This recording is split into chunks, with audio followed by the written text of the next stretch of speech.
우리가 한계라고 부르는 것들이 다 뇌가 우리한테 사기치는 거예요. 이게 무슨 뜬금없는 소리냐, 당연히 의문이 드릴 수 있는데 오늘 이 영상을 끝까지 다 보시고 나면 우리가 지금까지 경험했던 그 더 이상 못하겠다, 진짜 더 이상 못하겠다, 이 느낌의 정체를 파악하고 이걸 일상에서 역이용하는 그런 방법들을 낱낱이 설명을 드리겠습니다. 결론부터 말씀드리면 우리가 실제로 이제 다 끝났다, 이제 더 이상 진짜 못하겠다 라고 생각을 할 때 그 시점에 사실은 우리 잠재력의 60%가 아직 남아있다는 거예요. 이게 뇌과학적으로 증명이 된 얘기거든요. 이걸 처음에 세상에 알려서 직접 실전에서 써먹은 게 네이비실이에요.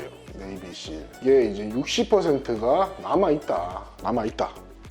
다 안 썼다 아직. 한번 생각해보세요. 공부하다가 운동하다가 또는 업무를 막 열심히 하다가 이제 진짜 더 이상 못하겠다 라고 판단을 내렸는데 어떤 이유에 의해서든 좀 더 하게 된, 예를 들면 경쟁자 옆 사람의 눈치 때문이라든지 어떻게든 더 했던 거, 그 경험들이 다 있단 말이죠. 근데 그게 우연이 아니라는 거예요. 그게 오늘 제가 드릴 이야기의 핵심입니다. 그 사람의 의지가 강하겠지 이렇게 생각하실 수도 있는데 그게 절대 아니에요. 이거는 뇌의 구조적인 문제거든요. 그래서 이걸 알고 모르고의 차이가 생기는 거예요. 미국 네이비실에 헬위크라는 게 있잖아요. 지옥주가 있는데 이 지옥주에 5일 반 동안 잠을 4시간밖에 못 잔대요. 거의 130시간 동안 잠을 4시간밖에 못 자는 거예요. 극한의 추위랑 굶주림이 체력은 다 소진됐고 이제 정신도 몽롱하고 그런 상태. 요걸 버텨야지 네이비실이 될 수 있거든요. 우리나라 다른 특수부대 이제 훈련에도 이런 지옥주들이 다 있죠. 근데 대다수가 이 기간에 종을 쳐버립니다. 훈련소에 종이 있거든요. 언제든지 쳐도 돼요. 그러면 이제 훈련 끝나고 집에 가면 되거든요. 많은 사람들이 이 지옥주에 종을 쳐버리는 거죠. 도저히 힘들어가지고 한계에 왔다고 생각하니까. 근데 이 사람들은 진짜 한계가 왔던 걸까? 이걸 어떻게 할 수 있는지를 보기 전에 뇌과학 얘기를 잠깐만 하겠습니다. 중앙 가디언 모델이라는 게 있어요. 중앙 가디언 모델. 중앙 가디언. 쉽게 말하면 뇌는 우리 몸의 경원이에요.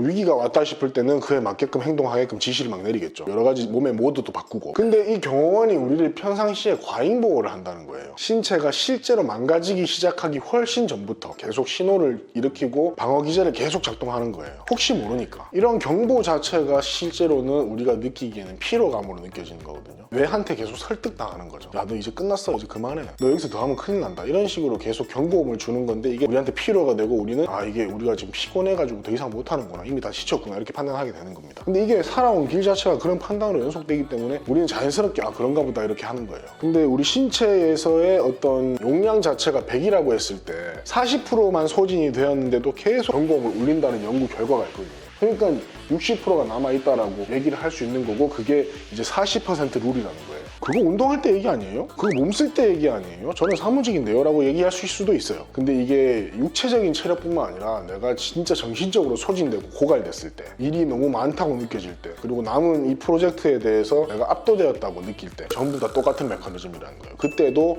60%는 남아있다는 겁니다. 그럼 아까 그 네이비실은 이걸 어떻게 극복을 하냐? 이 사람들이 의지력이 남달라서 버티는 경우도 있겠지만 사실상 그렇지 않거든요. 그리고 우리가 누구나 다 네이비실이 될 정도의 정신력을 가질 필요는 없으니까 지금의 일상 속에서 우리 퍼포먼스를 조금 더 끌어올리는데 좀 더 나은 결과를 내고 어떤 동일한 결과를 위해서 더 적은 시간을 투입할 수 있게끔 하기 위해서는 우리가 이걸 이해를 하고 넘어가는 게 중요하다는 겁니다. 이 네이비실이 쓰는 게 첫 번째가 목표를 쪼개는 거예요. 이거 좀 자기개발이나 동기부여 컨텐츠에서 많이 나오거든요. 근데 이게 이 정도 나왔으면 진짜인 거예요.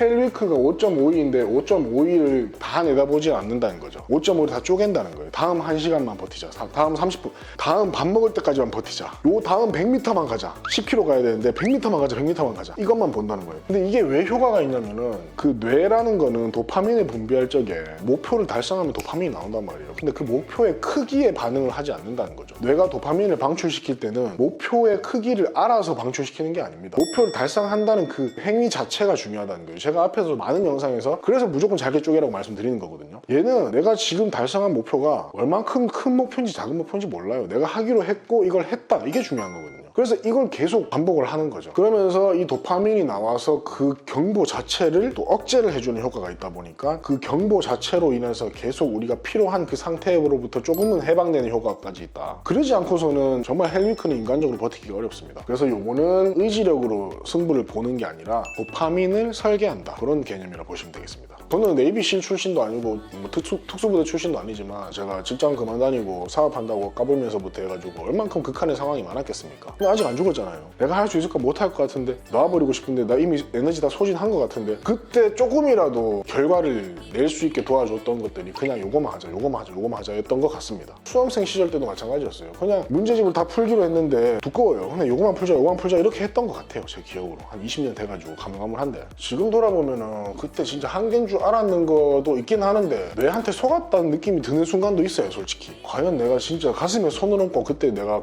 한계였나? 10개의 상황을 떠올리면은 한 단연코 노라고 할 수 있는 게 한 4-5개는 최소 되는 것 같습니다. 저희 구독자분들이나 저희 스레드에 달린 댓글들 보면은 아 그래서 그랬구나 이런 댓글들이 많아요. 또 속을 뻔했다 이런 분들도 많고 여기 보면 그래서 그런지 헬스 할 때도 10회 남았을 때 다음 하나만 이렇게 생각하면 이상하게 더 많이 하게 되더라고요. 그래도 부정적인 댓글도 있습니다. 40% 이지랄 그냥 존나 한계고 대부분의 사람은 면역력 개박살나서 폐렴 폐혈증 걸리는데 살아남는 사람이 유별난 인자강으로 태어난 거. 자 일리가 있어요. 근데 내가 지금 우리가 극한으로 가자는 게 아니잖아요. 우리의 일상 속에서 우리의 퍼포먼스를 좀 더 끌어올리고 들어가는 시간을 좀 더 밀도 있게 바꾸자 이런 취지에서 말씀드리는 거고 사례가 좀 극단적입니다.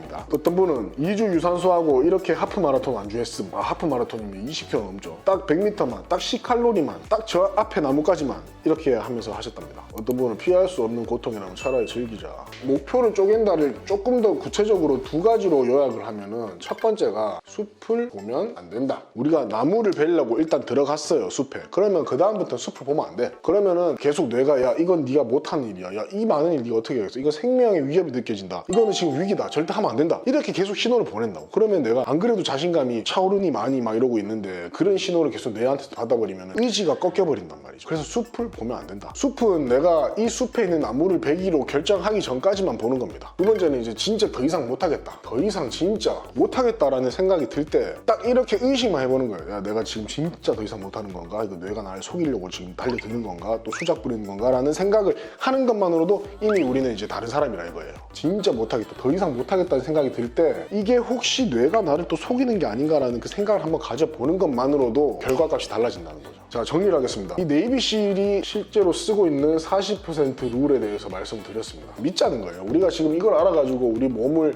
진짜 우리의 신체가 다 고갈날 때까지 뭔가를 하자는 게 아니라는 것도 말씀드렸고 알고만 있고 우리가 나무를 베기로 결정을 했다 그러면 그때부터 숲을 안 보는 거고 그리고 더 이상 진짜 못하겠다는 생각이 들었을 때 이게 진짜 과연 맞는 건가라는 의심을 한번 해보는 것만 가지고도 더 나은 결과를 분명히 만들어낼 수가 있을 것이고 그랬을 때 그 부분을 의지로 해야지 해가지고 정말 해낼 수 있는 정말 강력한 의지를 가진 사람도 당연히 존재하겠지만 저를 비롯한 평범한 사람이라고 생각을 하신다면 이 부분을 받아들이고 이걸 일종의 시스템이죠. 도파민을 관리하고 인간이니까 자유의지에 나를 기댄다기보다는 생각을 통해서 시스템에 의존을 하는 그런 부분들을 가져가면 좋겠다 이런 말씀드리고 영상을 여기까지 보신 분들께서는 이걸 알고 끝내면 또 우리가 안 되잖아요. 그래서 지금 이 영상이 끝나는 순간 내가 머릿속에서 좀 가장 지금 부담스러운 거 내가 지금 해야 될 일들 중에 당장 좀 이따가 해야 될 거 아니면 내일 또는 이번 주 다음 주까지 해야 되는 일 중에 가장 부담스러운 거 하나만 딱 골라가지고 이걸 한번 쪼개보는 거예요. 근데 머릿속에만 쪼개면은 이게 맺고 끊고가 한눈에 안 보여가지고 오히려 더 복잡하고 둥둥 뜨기만 하거든요. 그래서 종이에다 한번 적어보시라는 거예요. 손으로 써가지고 이걸 눈으로 보는 거에 대한 가치에 대해서도 여러 영상에서 언급을 드렸지만 제가 지속적으로 계속 말씀을 드릴 예정이고요. 어떤 도구가 필요하다. 나는 지금 노트 있다, 수첩 있다. 오케이. 이미 있는 도구를 내가 어떻게 활용해야 되는지에 대한 조금의 도움이 필요하시다면 요 노트가 있습니다. 요거에 대한 상세 페이지 링크를 제가 고정 댓글에 달을 테니까 어떤 원리가 녹아있고 몸자가 얘기하는 부분들이 이런 거구나. 그래서 요 부분을 참고해서 활용해 보시면 우리가 어차피 다 시간 싸움이잖아요. 같은 시간을 투입했을 때 좀 더 나은 퍼포먼스를 우리가 확인하실 수 있을 겁니다. 자 영상 봐주셔서 감사드리고요. 지금 촬영 일자로 3월달인데 일교차가 큽니다. 그래서 저도 지금 목소리가 좀 맛이 좀 갔는데 그래서 여러분들은 항상 저같이 아마추어처럼 감기 걸리지 마시고 건강 컨디션 잘 유지하시면서 세워놓으신 목표에 더 빠르게 다가가시기를 저 몸자가 항상 응원하겠습니다. 지금까지 몸자였습니다. 안녕.